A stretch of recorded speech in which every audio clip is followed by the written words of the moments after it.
হ্যাঁ এভরিওয়ান, আজকে খুব ইন্টারেস্টিং ভিডিও শেয়ার করতে যাচ্ছি, করছি। তো এটা হচ্ছে, আমি আগে প্রথমে বলছি আমি কোথা থেকে কিনলাম। এটা হচ্ছে বনফুল থেকে কিনেছি।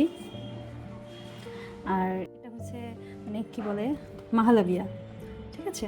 তো আমি এটা বনফুল থেকেই কিনি সবসময়, আমার খেতে খুব খুব ভালো লাগে। আপনারা কে কে খেয়েছেন? এটা চট্টগ্রামের একটা ঐতিহ্যবাহী খাবার মেবি। তো আমরা এখান থেকেই কিনে খাই সবসময়, খুবই খুবই টেস্টি। তো এটা খুলে একটু দেখাই আপনাদেরকে। এটা আমার হাজব্যান্ড অফিসের ওখান থেকে কিনে এনে খাইয়েছিল, ওর অফিস কলিগ খাইয়েছিল, তার শ্বশুরবাড়ি চট্টগ্রামে, সেখান থেকে এনে খাইয়েছিল। তারপরে এটা বনফুলে পাওয়া যায়, তো ওখান থেকে কিনে আমরা খাই।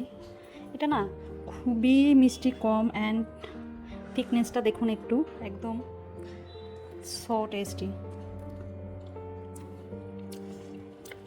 আপনারা যে যে খাননি অবশ্যই এটা ট্রাই করে দেখবেন অ্যান্ড আমাকে বলবেন কেমন লাগে। আমি জানি না, খুবই খুবই মজার। আশা করি আপনাদেরও এটা ভালো লাগবে।